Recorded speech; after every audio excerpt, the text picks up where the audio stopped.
छोटे से गांव में एक बुजुर्ग शख्स का इंतकाल हो गया। वह नेक, इज्जतदार एंड लोगों में मकबूल थे। उनके जाने की खबर फैलते ही पूरे इलाके में घम छा गया। जनाजा तैयार हुआ, कफन पहनाया गया। लोग उन्हें आखिरी सफर पर ले जाने के लिए कब्रिस्तान की तरफ बढ़े। माहौल खामोश था, हर चेहरा उदास। अचानक रास्ते में एक आदमी आगे आया और उसने जनाजा रोक लिया। ऊंची आवाज में बोला, मरने वाले ने मुझसे 1 लाख दिरहम उधार लिए थे, पहले कर्ज अदा करो फिर दफन करो। लोग हैरान रह गए। जनाजा रुक गया। सब एक दूसरे का चेहरा देखने लगे। मरहूम के बेटों को बुलाया गया। उन्होंने आपस में मशविरा किया और कहा, हमारे वालिद ने हमें कभी इस कर्ज के बारे में नहीं बताया, हम यह रकम नहीं दे सकते। भाइयों से पूछा गया, उन्होंने भी हाथ खड़े कर दिए। जब बेटे नहीं दे रहे तो हम क्यों दें? मजमा खामोश खड़ा था। समय गुजरता जा रहा था, जनाजा रुका हुआ था। यह खबर घर तक पहुंची। घर की औरतें परेशान हो गईं।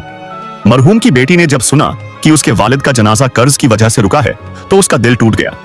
उसने बिना देर किए अपने हाथों से चूड़ियां उतारी, गले से हार निकाला, कानों से बालियां, उंगलियों से अंगूठियां। जो कुछ उसके पास था सब इकट्ठा किया, कपड़े में बांधा और एक बुजुर्ग को देकर कहा, अल्लाह के लिए अब्बू का जनाजा मत रुकने दीजिए, यह ले जाइए, बाकी भी मैं अदा कर दूंगी।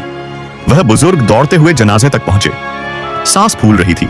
उन्होंने जेवर उस आदमी के सामने रखे और बेटी का पैगाम सुनाया। आदमी कुछ पल खामोश रहा, फिर गहरी सांस लेकर बोला, लोगों, सच्चाई कुछ और है। यह बुजुर्ग मेरे कर्जदार नहीं थे, बल्कि मैं उनका कर्जदार था। सब चौंक गए।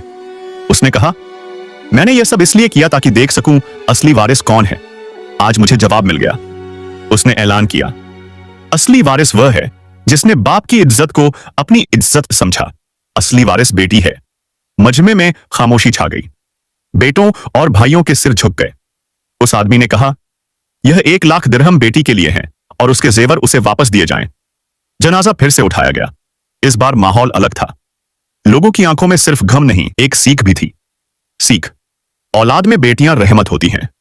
उनकी कदर करना, उन्हें इज्जत देना और उनके दिल को समझना हर घर की जिम्मेदारी है।